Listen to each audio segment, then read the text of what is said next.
We're talking about domestic commodity prices now, and Okpeyemi Oguntade, a senior investment officer with financial derivatives company, joins me on the program. Good morning to you, Okpeyemi. Good morning, Harriet. So, food prices have continued to defy every form of everything that is on ground, any form of reasoning, and it seems as if domestic prices remain relatively stable.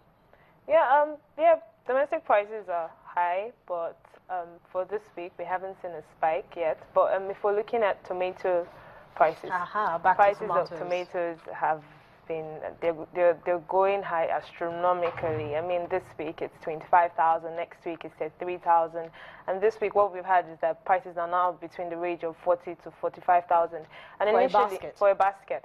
And initially, what traders were, or rather, what marketers were thinking, oh, it was because of the new processing plants that have started operations, because tomato purees were included in the 41 items banned by the CBN for access to forex.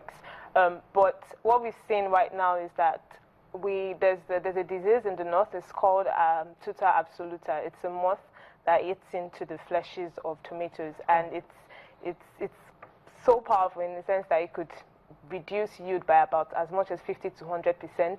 It could affect tomatoes, or all the tomatoes in the farm, within 48 hours.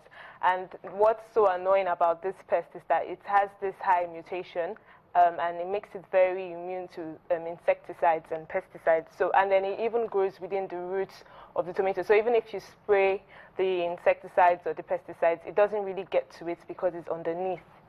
Yeah, but this isn't the first time they're no, having this isn't the first time that we're having it. It happened last year, and it affected production, but it wasn't significant, and that's why we didn't see an astronomical increase in prices of tomatoes. But right now, what we're seeing is significantly affecting production, and I think the reason why is because this, coupled with the fact that we had insurgency in the northeast, we've had a significant decline in production because most farmers had to pack up at their farms to avoid being attacked or being vulnerable to attacks by the insurgents. So we already had a decline in production from that side, and then adding to that decline in production was the disease in the north. So what we're seeing right now is we're having scarcity of tomatoes, and tomato prices are increasing. I doubt if 45,000 naira for a basket is going to be the maximum. It's probably still going to increase next week further, because what we're seeing is that it's increasing continuously since the month of March. And this is even the off-season period, even making it worse, because what we usually see is tomato prices increase during the season. So that means right now everybody is going to be facing tomato puree, tomato paste, and you already mentioned it. That's one of the items that was actually banned from accessing forex at the official window. So if we can't get fresh tomatoes, then what happens? How do we make our delicious stew, to eat rice, to eat yam, to just about anything? Well, what we're seeing in the market right now, it appears that most people are switching to the tin tomato because it's cheaper, but the paste in itself, it's nothing compared to because fresh you need tomatoes to make the taste to be completely different. Although some people have suggested if you fry it properly, then you probably get something similar to your fresh tomatoes. And if we have an increase in demand on that side, we all know what happens when there's a surge in demand. The prices of the tin tomatoes as well will increase, and the fact that we are not allowed to import it anymore would probably even add to the decline of that product in the market. So it seems as if we're only seeing an increase in tomatoes, not necessarily the other commodities like pepper, onions, maybe even rice, for instance. We're seeing increases in those products as well, but it's not as high. The intensity, or rather how fast the increase in prices are going, is not as much as tomatoes.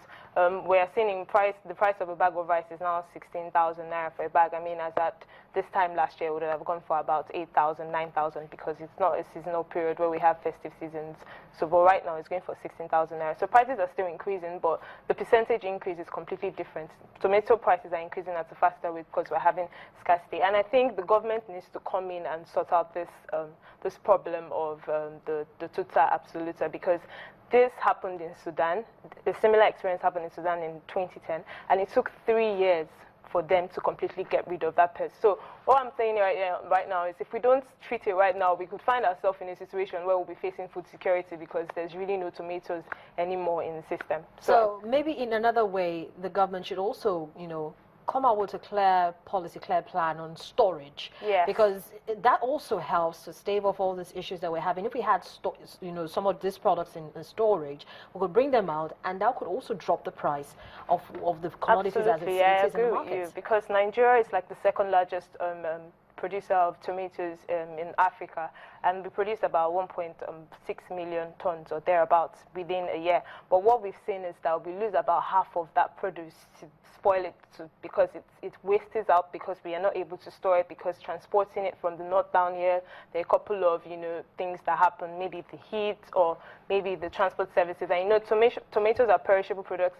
Aside from it being perishable, it's a soft product, so any little, it's very fragile, so any little movement in the trucks could just impair it. And obviously, if you go to the market, if you see your tomatoes looking funny, you wouldn't purchase that. So the average market woman wouldn't even want to purchase that. So we need to find a way to make sure that we are storing the excess capacity that we have for the rainy day, such as today.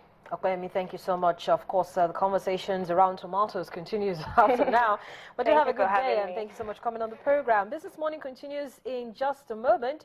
We're still talking about commodities, but we're talking about oil and gas in just a bit. Stay with us.